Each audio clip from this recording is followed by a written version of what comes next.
Hi welcome back to my channel MBA unplugged. నా పేరు నవాస్. నేను ఈరోజు డిస్కస్ చేయబోయే topic organisational behaviour. So organisational behaviour studies how individuals and groups act within organisation aiming to understand and improve organisational effectiveness. So ఇక్కడ organisational behaviour అనేది దేన్ని చదువుతుంది అంటే గిన ఇండివిజువల్స్ని అదేవిధంగా గ్రూప్స్ని చదువుతుందన్నమాట. సో అవి ఇండివిజువల్స్ మరియు గ్రూప్స్ ఆర్గనైజేషన్ లోపల ఏ విధంగా ప్రవర్తిస్తే ఆర్గనైజేషను ఇంప్రూవ్ అవుతుంది, ఆర్గనైజేషను ఎఫెక్టివ్నెస్గా ఉంటుంది అన్న దాని గురించి స్టడీ చేసేదే organisational behaviour. In short, organisational behaviour అనేది ఇండివిజువల్స్తో కూడిన ఒక గ్రూప్ని స్టడీ చేసి ఆర్గనైజేషన్ని ఎలా డెవలప్ చేయొచ్చు అన్న దాని గురించి డిస్కస్ చేస్తుందన్నమాట. సో మొదటిగా నేచర్ ఆఫ్ ఆర్గనైజేషనల్ బిహేవియర్ చూసుకుంటాం. ఫస్ట్ వన్ వచ్చేసి డైవర్సిటీ అంటే గిన భిన్నత్వం అంటాము. సో ఏంటి ఇది అంటే గిన, సో ఆర్గనైజేషన్లో పని చేయడానికి వచ్చే ఎంప్లాయీస్ ఎవరైతే ఉంటారో వాళ్ళు డిఫరెంట్ ఫీల్డ్స్ ఆఫ్ వర్క్ నుంచి వచ్చింటారు. అదేవిధంగా డిఫరెంట్ ఏరియాస్ నుంచి వచ్చింటారు. దట్ ఈస్ డిఫరెంట్ సిటీస్ నుంచి వచ్చింటారు. కొంతమంది స్మాల్ టౌన్స్ నుంచి, విలేజెస్ నుంచి వచ్చింటారు. కొంతమంది మెట్రోపాలిటన్ సిటీస్లోనే పుట్టి పెరిగి వచ్చిన వాళ్ళు ఉంటారు. So they are having their own knowledge, abilities, skills, talent అవన్నిటిని మేనేజ్ చేయడం ఆర్గనైజేషన్ బిహేవియర్ అన్నమాట, యొక్క నేచర్. నెక్స్ట్ వచ్చేసి అడాప్టబిలిటీ. సో ఆర్గనైజేషనల్ బిహేవియర్ ఏం చేస్తుందంటే అడాప్టబిలిటీ గురించి డిస్కస్ చేస్తుంది. ఏంటి అడాప్టబిలిటీ అంటే గిన, సో ఉన్న సిచ్యువేషన్ని మేము దానికి తగ్గట్టుగా మేము రిసీవ్ చేసుకోవడం, దానికి తగ్గట్టుగా మేము నడవడం అనమాట. సో ఇక్కడ ఏం చెప్తుంది, it emphasizes the need of organisations to be adaptable, allowing them to respond effectively to changes in marketing technologies and workforce dynamics. So ఇక్కడ ఏం చెప్తుందంటే మారే మార్కెట్కి అనుగుణంగా, మారుతున్న టెక్నాలజీ అనుగుణంగా మారుతున్న పనిచేసే చోటు యొక్క డైమెన్షన్స్. ఇన్ ద సెన్స్ కొంతమంది వస్తుంటారు, పాత వాళ్ళు వెళ్తూ ఉంటారు, కొత్త కంట్రీ నుంచి ప్రాజెక్ట్స్ వస్తుంటాయి, వాళ్ళను ఆ కంపెనీ కల్చర్ని అండర్స్టాండ్ చేసుకున్నా. సో ఇవన్నీ అండర్స్టాండ్ చేసుకుంటూ వాళ్ళని స్వీకరిస్తూ మేము పనిచేయాలి. అది అడాప్టబిలిటీ చెప్తుందన్నమాట. నెక్స్ట్ వచ్చేసి మోటివేషన్. సో ఇక్కడ motivation it is a key అండి. ఏంటంటే కన్నా understanding what motivates employee is a crucial thing in the organisational behaviour.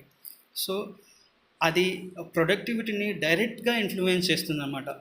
So ఎలాంటి ఎంప్లాయీస్ ఉన్నారు, how can they do more అని తెలుసుకొని దానికి తగ్గట్టుగా మేము వాళ్ళను మోటివేట్ చేస్తూ ఆర్గనైజేషన్ ఎఫెక్టివ్నెస్ని పెంచాలి. అదేవిధంగా ఎంప్లాయీ యొక్క జాబ్ సాటిస్ఫాక్షన్ని పెంచాలి. తద్వారా మేము ఏం చేయాలంటే ఎంప్లాయీ యొక్క రిటెన్షన్, అంటే ఎంప్లాయీ మా ఆర్గనైజేషన్ కాకోకుండా వేరే ఆర్గనైజేషన్ని పోకోకుండా ఆపగలగాలి. నెక్స్ట్ వచ్చేసి leadership. Effective leadership is a cornerstone of organizational behavior, as leaders shape the culture, set the vision and guide employee towards achieving organizational goals. So leadership అనేది organization బిహేవియర్లో one of the important concept అని చెప్తాం. So ఎవరైతే మంచి leader ఉంటారో వాళ్ళు ఏం చేస్తారంటే ఎంప్లాయీస్ని కరెక్ట్గా మోటివేట్ చేయగలుగుతారు, ఎంప్లాయీస్కి కరెక్ట్ అయిన విజన్ చూపించగలుగుతారు. ఆ విజన్ని అచీవ్ చేయడం కోసం మాకు ఏదైతే మిషన్ ఉంటుందో ఆ మిషన్ని రూపకల్పన చేస్తారు. సో దట్ ఏదైతే మేము విజన్ అనుకున్నామో, ఏమైతే గోల్ అనుకున్నామో అది మేము సాధించగలుగుతాం అనమాట.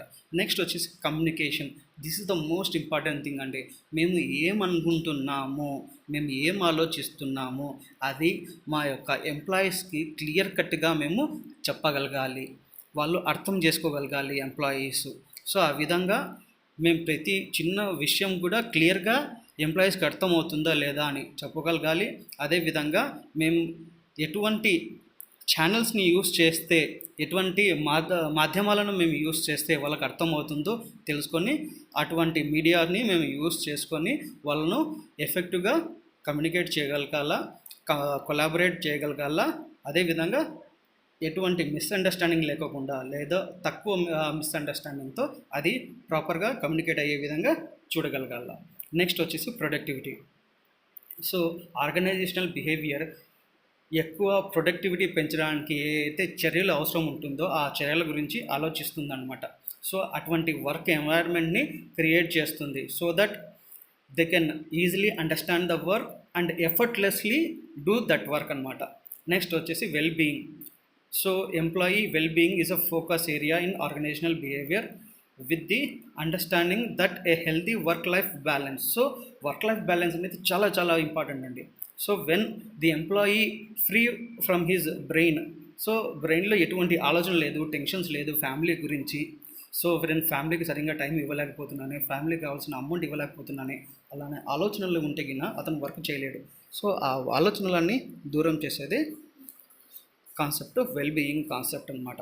సో దట్ ఎక్కువ ప్రొడక్టివిటీ రాగలగాలి, అదేవిధంగా మంచి టర్న్ ఓవర్ రావాలి. అది ఆ ఆలోచననే వెల్ బీయింగ్ అనమాట. నెక్స్ట్ వచ్చేసి ఇన్నోవేషన్. సో ఎప్పుడు ఏదో ఒక కొత్త ఆలోచనలు, కొత్త విధానాలు అనేది చాలా important. Why? Because the world is changing, the technology is changing. So దానికి తగ్గట్టుగా మేము చేంజ్ కాకపోతే, మేము కొత్తగా ఆలోచించకపోతే, మేము డిఫరెంట్గా ఆలోచించకపోతే వెనుకబడిపోతాము. సో ఆర్గనైజేషన్ బిహేవియర్ ఆ ఇన్నోవేషన్ థింకింగ్ని డెవలప్ చేస్తుంది. ఓకేనా? అదేవిధంగా ethics, this is the most important things. ఏంటంటే ఎథికల్ బిహేవియర్ అనేది చాలా ఇంపార్టెంట్ అనమాట. స్టాండర్డ్ ప్రాక్టీసెస్ ఉండాలి, ఒక నామ్స్ ఉండాలి, ఆ నామ్స్ ప్రకారము నడవాలి, ఆ నామ్స్ ప్రకారం వర్క్ చేయాలి, అందరినీ రెస్పెక్ట్ చేయాలి, స్టేక్ హోల్డర్స్ని, ప్రతి ఒక్కరి ఏదైతే ఏముంటుందండి మేము సెల్ఫ్ రెస్పెక్ట్ అంటాము, ఆ సెల్ఫ్ రెస్పెక్ట్ని మేము గౌరవించాలి. వాళ్ళకి ఏ అయితే రెస్పెక్ట్ వాళ్ళు డిజర్వ్ చేస్తారో ఆ రెస్పెక్ట్ ఇవ్వాలి. So this is the nature of organisational behaviour. Hope నా ఈ వీడియో మీకు నచ్చిందని ఆశిస్తున్నాను. ఒకవేళ నా ఈ ఇన్ఫర్మేటివ్ వీడియో మీకు నచ్చినట్లయితే లైక్ చేయండి, షేర్ చేయండి, సబ్స్క్రైబ్ చేయడం మాత్రం మర్చిపోవద్దు. Thank you.